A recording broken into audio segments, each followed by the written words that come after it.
There's no place in the classroom for politics or policy or wokeism. It's a place for reading, writing, and arithmetic. At least that's our take on it. Here with me to discuss this is a former award-winning teacher and investigative columnist for the Daily Signal, Tony Kinnett. Tony, nice to see you here today, a former teacher. Here you are on the cusp of watching Jimmy Carter's dream finally go away. It's been a nightmare for American kids, certainly no dream at all. What do you say about today's executive order? As a former teacher and administrator who was fired in 2021 for exposing critical race theory backed by the Biden Department of Education, I don't know whether I should fry up a steak, have a glass of champagne, smoke a cigar, but I think what I'll settle for is celebrating with a lot of American families who see education beginning to be returned back to the states and rest with the families. Parents should be involved with their kids' education, no one more so, and I think that the best way to foster a great parent-teacher-student relationship is to make sure that those local communities have the maximum amount of power, as few federal strings as possible, and that paints a far brighter picture than the one we've seen over the last 4 years. Tony, let me ask you this. You worked in education, as you mentioned here. You were a teacher for a number of years. What do you think the general feeling is, rank and file teachers out there across the country? Because, look, a lot of them have been cowed into being silent, not speaking up. There's woke agendas and all of these different things, transgenderism in schools and DEI and different things. And they've not spoken up for fear of losing their jobs or being targeted. What do you think the general feeling is among teachers as a whole in this country to watch the Department of Education be at least reduced? I don't know if it can be completely eliminated, but reduced in impact, right, and all that power returned to the states. Well, I think there are two different feelings. I think that you have the feeling that is kind of the front-facing after the last bell rings and the teachers kind of go into the hallways after school to talk with each other. There's the approved opinion you're allowed to have, which is the, oh, what a shame, what a shame. Right. And then in the back rooms among some of us teachers that usually did most of the work, we're snickering and laughing and going, oh, thank God, now there's a chance that I will have less federal fingers in my classroom telling me that in order to get this federal money, you need to change your solid sound curriculum and pedagogy into a bunch of blithering dribble that came out of some lesbian professor in Ottawa. That's not what this country was built to do, and I think there are a lot of teachers who are rather pleased at the direction the country's going in. Yeah, many people who watch this show, Tony, know that my mother was a school teacher. My grandmother was a school teacher. Collectively, they taught for more than 74 years in the classroom. And the thing that they taught were the fundamentals, basic blocking and tackling, reading, writing, and arithmetic. And my mother, she focused on literacy, which was phonics, right? And I was surprised, stunned, shocked, I don't know what adjective you want to use, that I learned a few years ago they weren't teaching phonics anymore. Well, how do you sound out a word if you're not using phonics because somebody had some newfangled idea? Look, we've been teaching kids to read, write, and add and subtract and multiply for centuries. Wouldn't those basics still apply to today? I mean, when you build a basic foundation for education, shouldn't those fundamentals be the same? Well, they certainly should, but when we got about halfway through the 20th century, we suddenly decided that it was a little uncouth to stick to solid fundamentals. After all, there was all of this brand new psychological pseudo-babble out of universities that suggested, oh, the Europeans knew far more about education than the United States could ever do. So what we started doing was importing all of this nonsense social ideology into the classroom. And by the way, one of the guys that recognized this first was Tom Lehrer, the famous pianist and comedian back in the 1960s, who would sing a song called New Math, and he would make fun of the way mathematics education was changing because it was, quote, more about knowing what you were doing than getting the right answer, end quote. And now we've turned that into this idea that if someone just believes something in their heart, then that's just as valid as the answer, the true objective facts of the system. And it didn't work. It was a complete abysmal failure. And so we're now coming out of that at last. And I'm really looking forward to seeing the reimplementation of solid educational principles in the classroom and everywhere else for that matter. You know, we see gross failure in the educational system across this country, but I think the biggest warning signs have come through our biggest schools. in our biggest cities are the biggest failures. The places where the unions are the deeply seated power, because if you listen to union leaders like Weingarten and these others, Randy Weingarten and others, they talk about one thing, they talk about union power, solidarity, all those things. They never talk about the kids and education. And I think that when the unions came in and took over and forgot about actually educating the kids, and they're more worried about union power and union money, we probably took a turn into the abyss, didn't we? Well, yeah, anytime you have a soft sciences position or a service industry position that's bent on providing an experience to the customer, right, to the client, and you put a union in the mix, what you get is a weird fostering towards the person providing the experience instead of the end user. And instead of making it easy on the teacher to provide the best possible experience for students, instead you had people like Becky Pringle, like the Chicago Teachers Union crew, that were hell-bent on making sure schools stayed closed during COVID rather than getting students in the classroom and the kind of education they needed so that their union members could enjoy Mai Tais on the beach, or at least that's what their social media pictures were showing during the time. And it really resonated with Americans, and I think that's why you've seen such a considerable backlash that's lasted longer than the average political cycle. Tony, let me ask you another part of this whole equation that I don't think a lot of people have spent time focusing on as much as they should, and that is, what impact will the elimination of the Department of Education have, not just on K through 12, but on higher education, post-secondary education, colleges, universities, community colleges? What kind of an impact is it going to have when you come to, look, they're eliminating DEI programs, they're eliminating these race-based agendas at some of these schools, these things are being eliminated.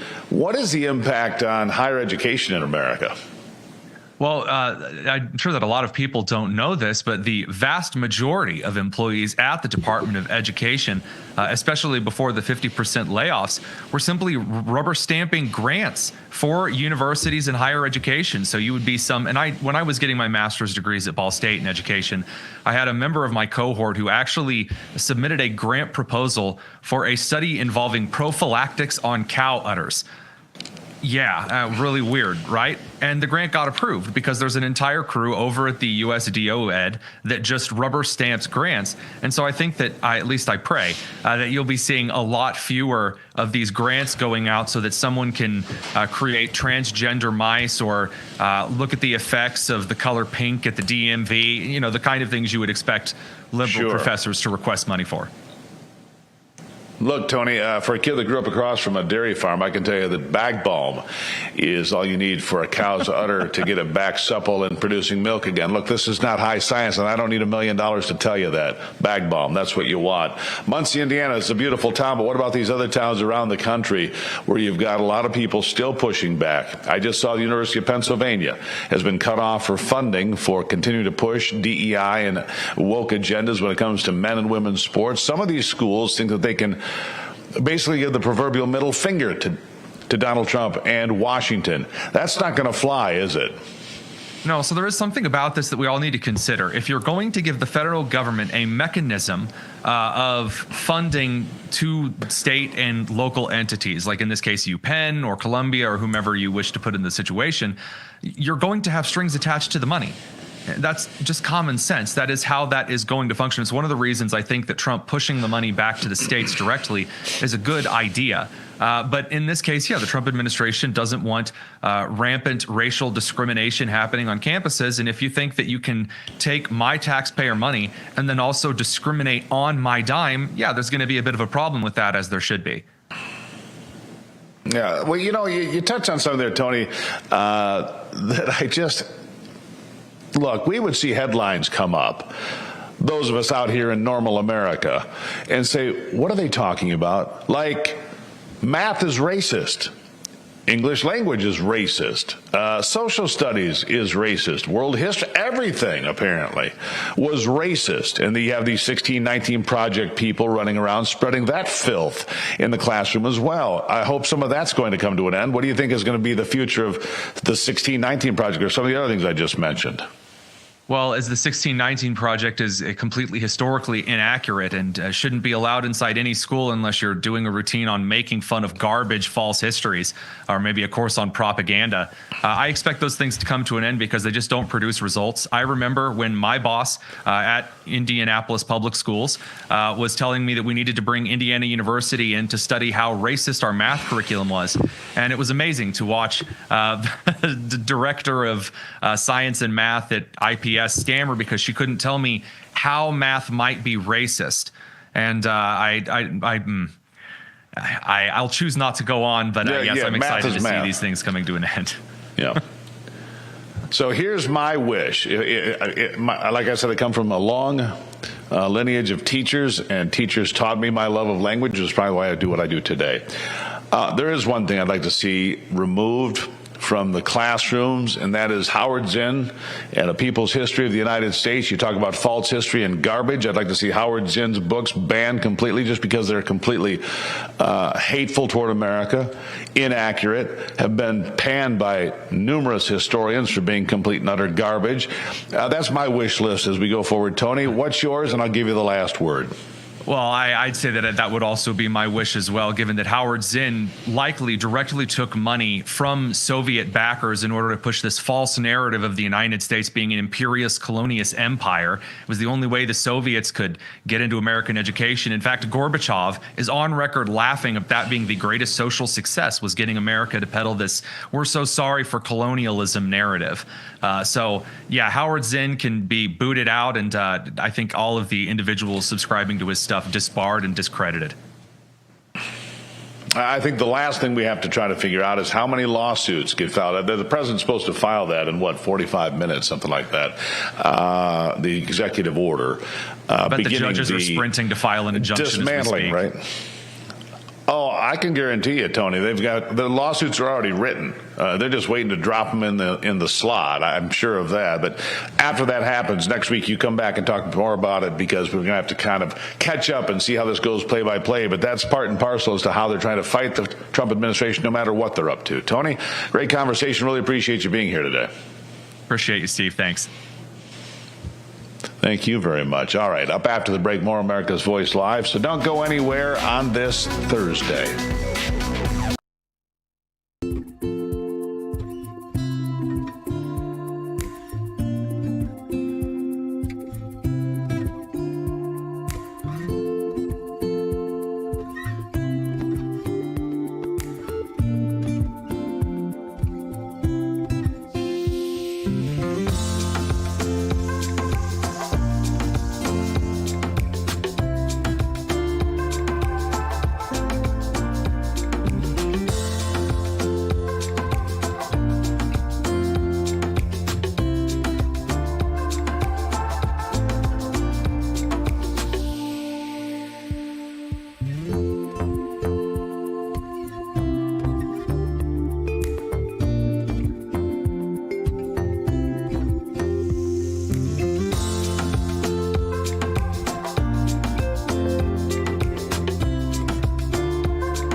concerns are mounting over former President Joe Biden's use of an auto pen to sign documents such as executive orders and even the pardons he issued before leaving office.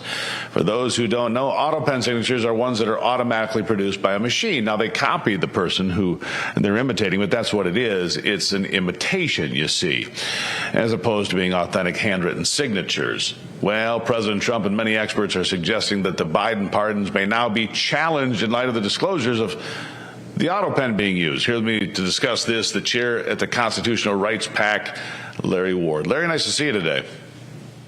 Hey, thanks for having me.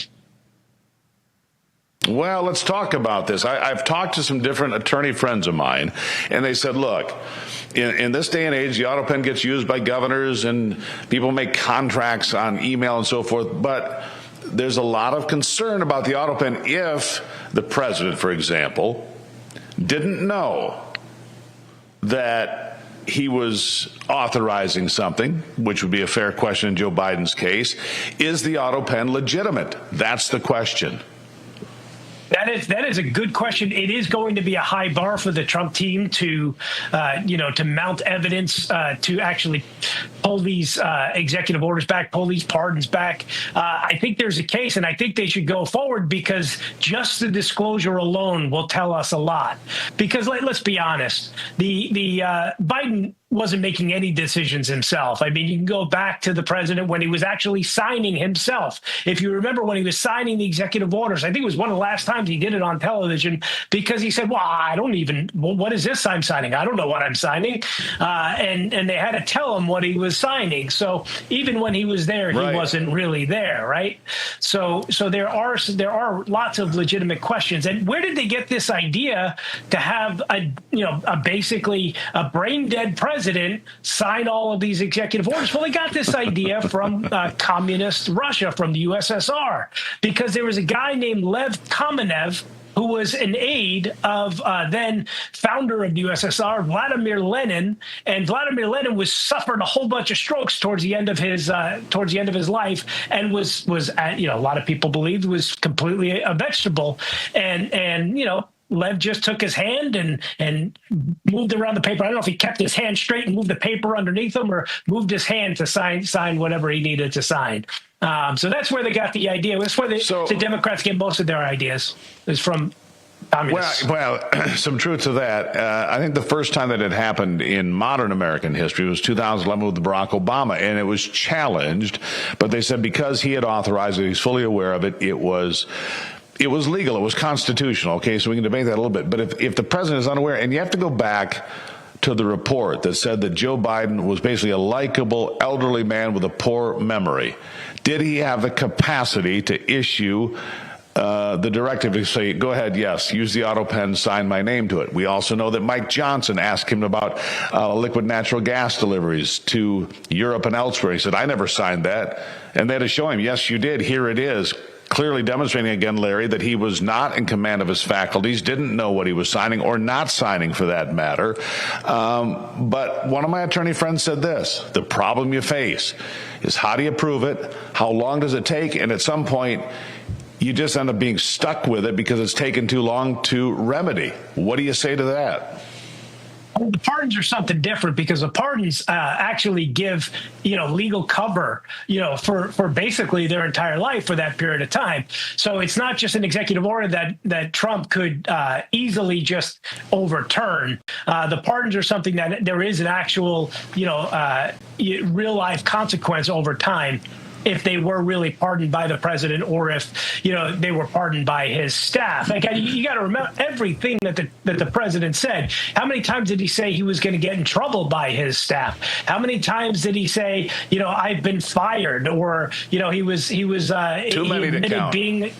Yeah, too many to count. It's obvious that he wasn't of his faculties. The one thing about the Mike Johnson story that really rings true in terms of evidence is, I believe that executive order that he signed, he actually undid it the next day, on the energy one. So when he actually saw it, he took action and made it the other way. So there you go. Look at that one particular and say, hey, what was the circumstances around this executive order being signed by AutoPen?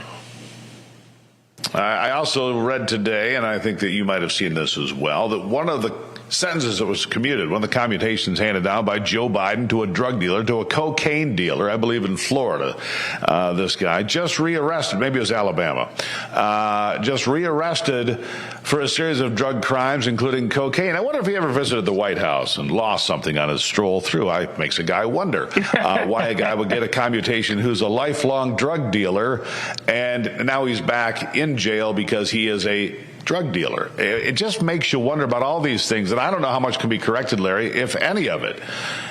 But that's not the way we're supposed to do things, which is why maybe Donald Trump was out there every time he signs an executive order, which he's going to do here in 40 minutes or so on a new one on the Department of Education. He will do it in public in front of the whole world, won't he? And he'll explain it, and he has such a grasp of what he's signing, and it's exactly how our system should work. I mean, you should actually have to be able to speak about and communicate the orders and the laws that you're signing into in the law. That's the way it should work, and not have all of these auto pens and have everything be done in the dark of night on a Friday evening when nobody else is paying attention. Maybe one way to fix this in the future, because I hate when the government always says, hey, it was incompetence, here's how we fix it in the future, and they forget about the crime that was committed.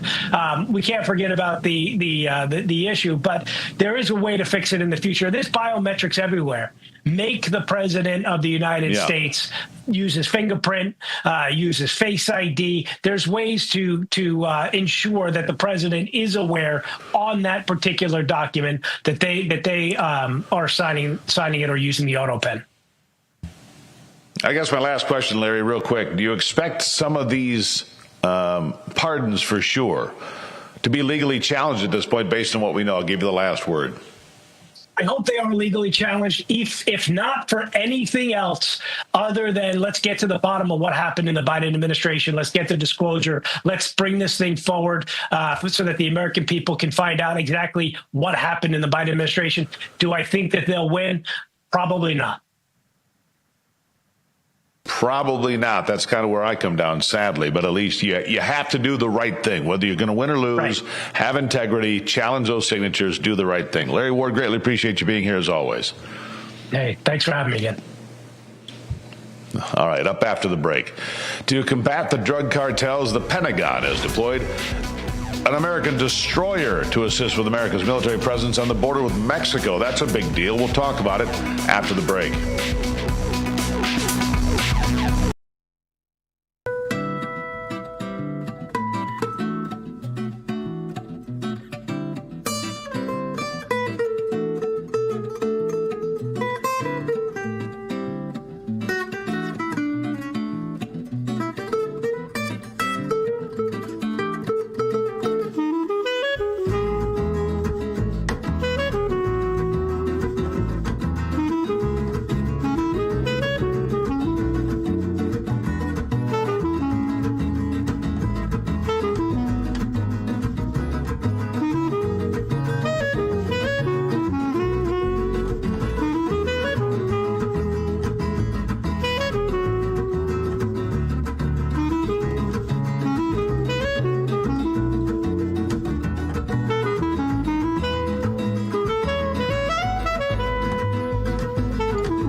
Pentagon making good on Vice President J.D. Vance's promise to ramp up America's military presence at the border. Recently, a U.S. Navy destroyer, the USS Gravely, was deployed to the Gulf of America near the Texas-Mexico border as a response to the cartels using drone technology. This comes after President Trump signed an executive order designating 6 Mexican drug cartels as foreign terrorist organizations. Here with me to discuss this is the chairman of the Border Commerce and Security Council, Nelson Bolito.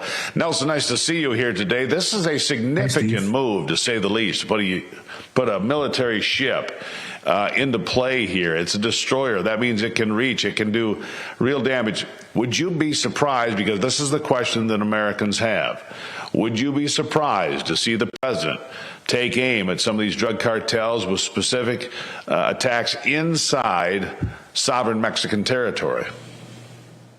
Well, good afternoon, Steve, and thanks for having me. Absolutely. Look, this is the root cause. The root cause is the Mexican, and not just Mexican drug gangs, because Tren de Aragua is a Venezuelan gang, right? So you have gangs that start from the Patagonia, so South America, all the way to our southern border. And honestly, a lot of them are operating on this side of the border as well. That's why we're trying to round them up and sending them back home, or sending them somewhere where they certainly don't want to be. I will say that having that ship across is a show of power, that we mean business. We need another one also on the Pacific side, in my opinion, because what we need to start looking is, how do you start blocking the fentanyl and all the precursor materials that are going into Mexico, flowing into Mexico, and getting in the hands of the cartels through their customs points, checkpoints in their ports of entries on the Pacific side. And that's what we need to look at. The issue here ultimately is the gang and how they transport their drugs and humans. That is their business, drugs and humans, whether they're going through maritime, I think the ports problem of is entries. deeper, Nelson. If I may be so bold, I think the problem is deeper, and I mean this. With AMLO, the previous president, before Claudia Sheinbaum took over, Mexico is basically a one-party state at this point. Corruption runs so deep that there was deep connections between the administration of AMLO and these cartels. I don't know the level of cooperation between the current administration and these cartels, but they are part and parcel to what happens in Mexico, and therefore this corruption runs so deep.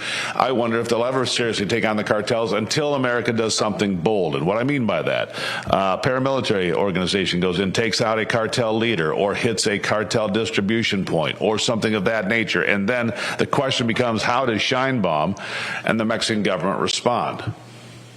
Well, I'll tell you, that needs to happen, in my opinion, but you're right.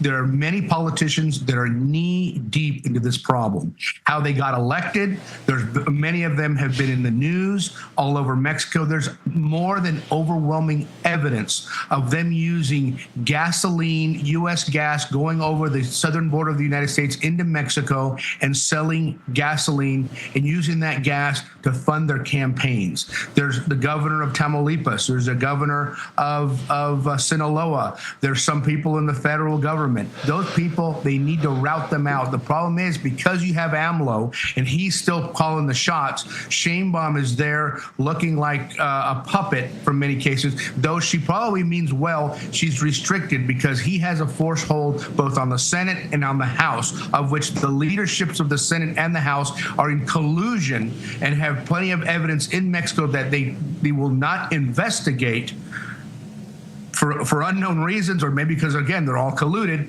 Right. And ultimately, those people need to be ratted out. The president of Mexico needs to name the people that need to be investigated, or the U.S. could do that too, because ultimately we know who's doing the bad stuff over there. And the question is, are we going to name those people? Are we going to ask for their extradition the same way as we got the 29 others? Because some of these are in collusions. If you're in collusions with trans-organized crime, that means you are part of the organized crime, whether you're in an elected position, an appointed position, or any other way around it.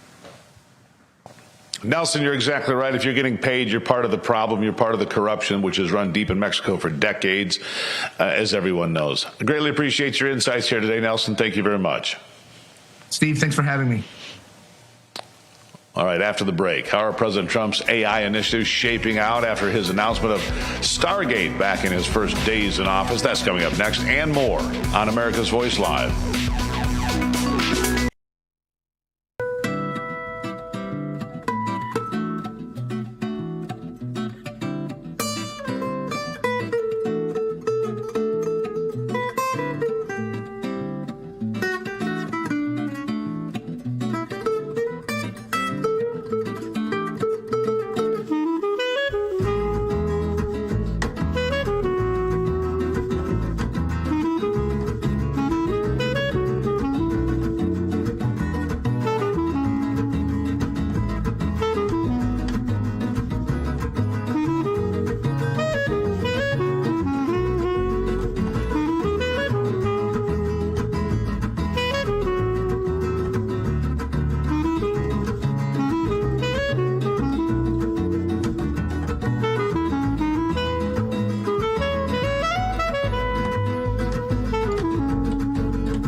President Trump wasted no time in prioritizing American innovation, announcing the Stargate project back in his first days in his second term. It's a historic $500 billion investment in AI and data center infrastructure within the United States. This move sent a clear message. Unlike his predecessor, this administration is committed to embracing and strengthening the technology sector rather than undermining it. The impact of Trump's pro-business policies is already evident.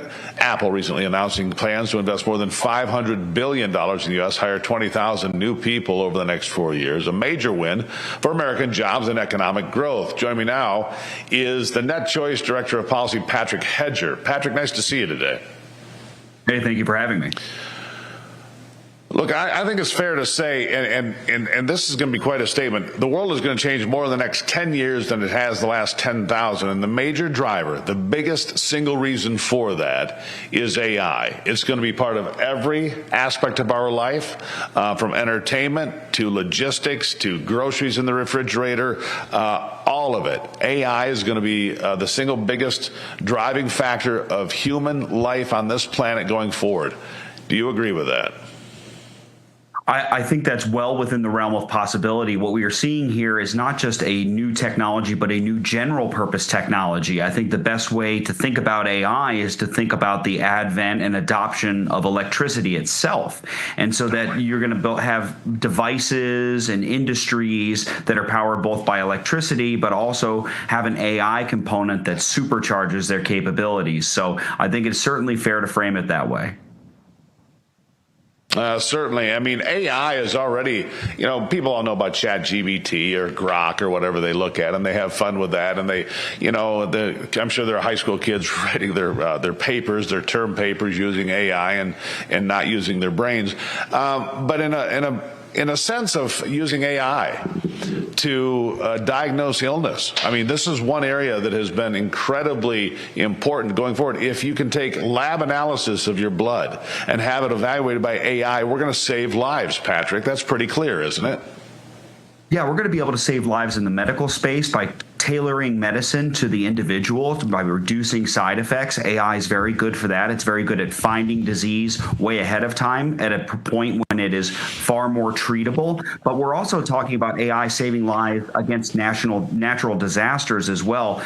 Just recently, Google launched satellites that are going to use AI technology to enhance the ability to predict wildfires. So we don't have to see what we saw in Southern California earlier this year ever again. And things like that, being able to predict types of natural disasters, certain weather way ahead of time is going to save a lot of lives too.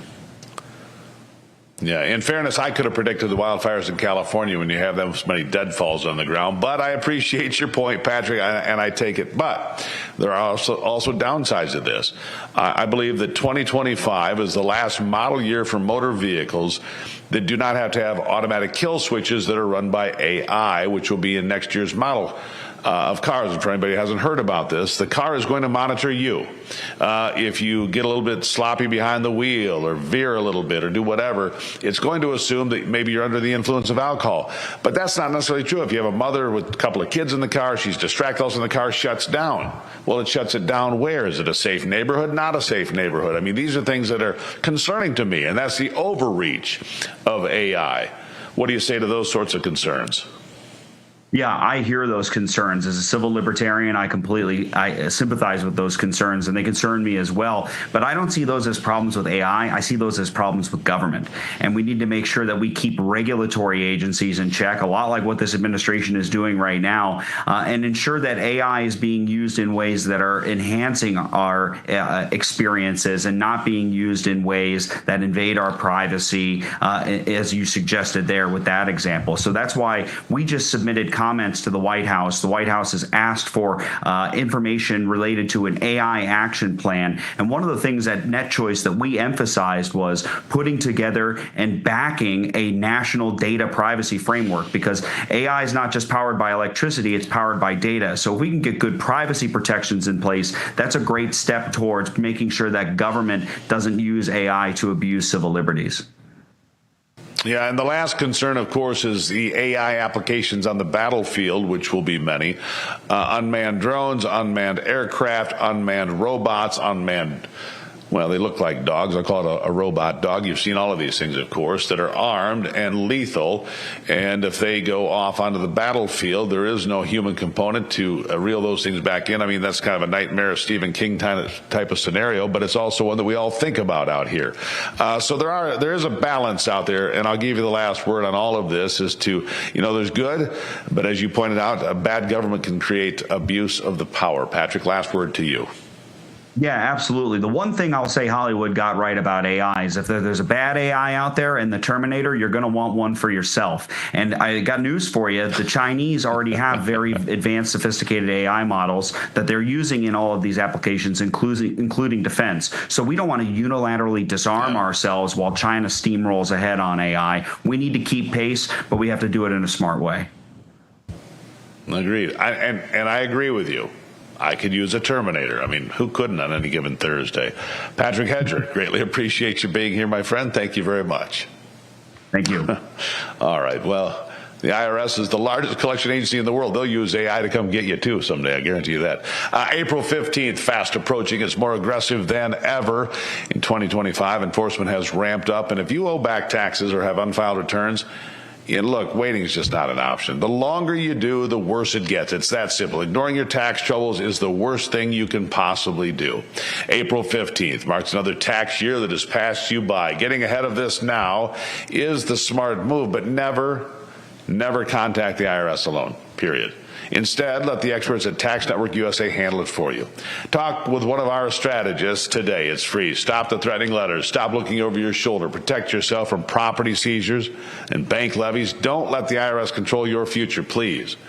Call 1-800-905-8000. That's 1-800-905-8000 or visit tnusa.com/RAV. April 15th. I mean, it's almost here. Act now before it's too late with TNUSA.com. All right, still to come today. We'll have more America's Voice Live after the break.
Welcome back to America's Voice Live. We want to go straight to the north lawn of the White House, where Congresswoman Virginia Foxx of North Carolina is joining me here on the program. Congresswoman, thank you for taking the time. I know you're on the move. You only have a couple of minutes here, and I really appreciate it.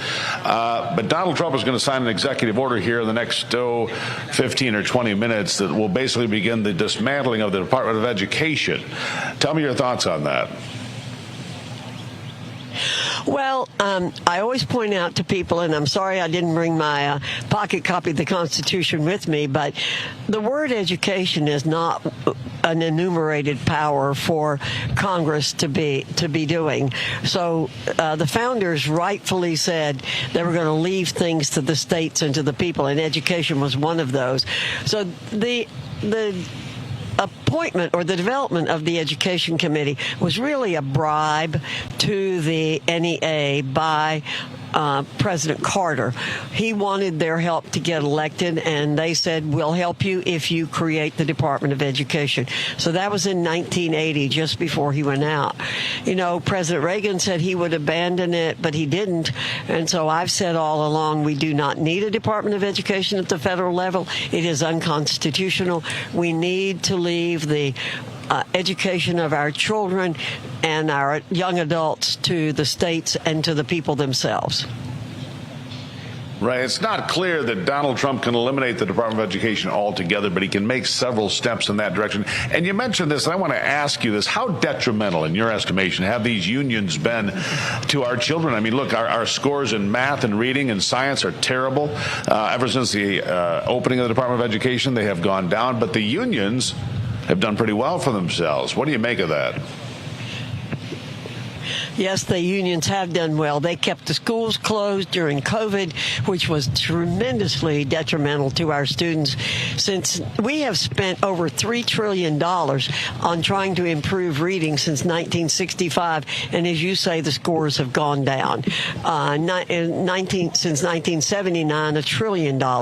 We are not spending money at the federal level does not improve education. In fact, it makes it worse. And you are right. One of the worst things in this country are the unions. We do not need the unions running the schools in this country. We're much better off. I love charter schools. I love Christian schools. I love school choice in general. I love what North Carolina is doing, what Florida is doing, and many other states, and that is giving choice back to parents. The unions fight choice tooth and nail. They want mediocrity in the schools, and that's not what we need in this country.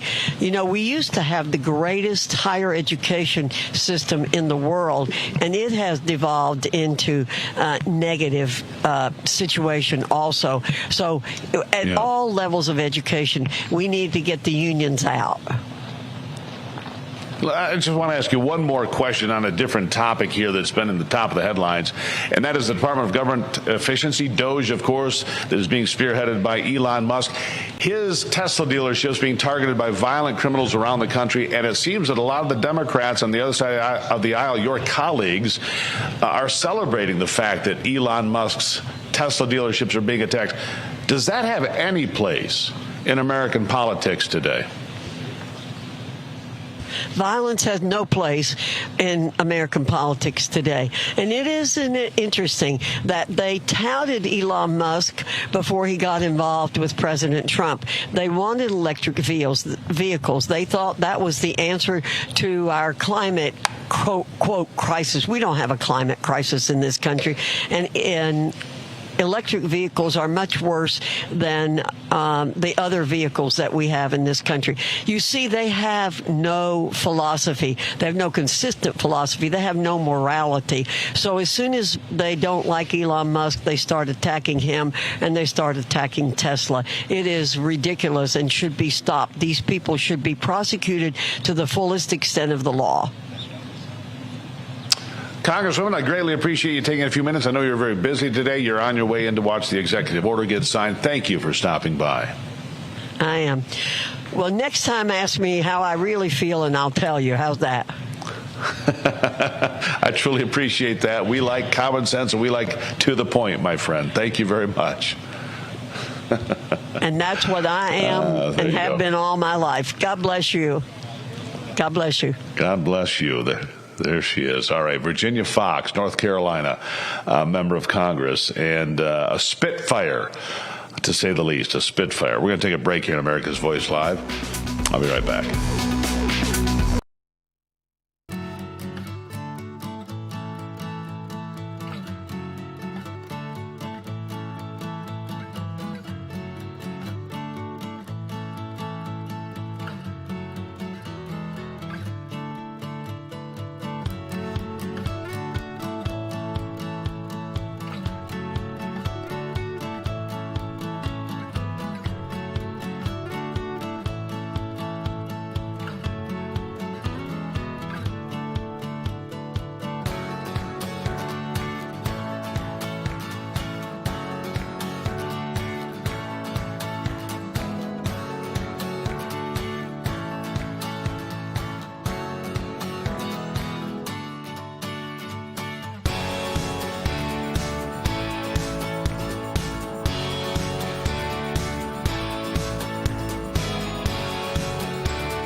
All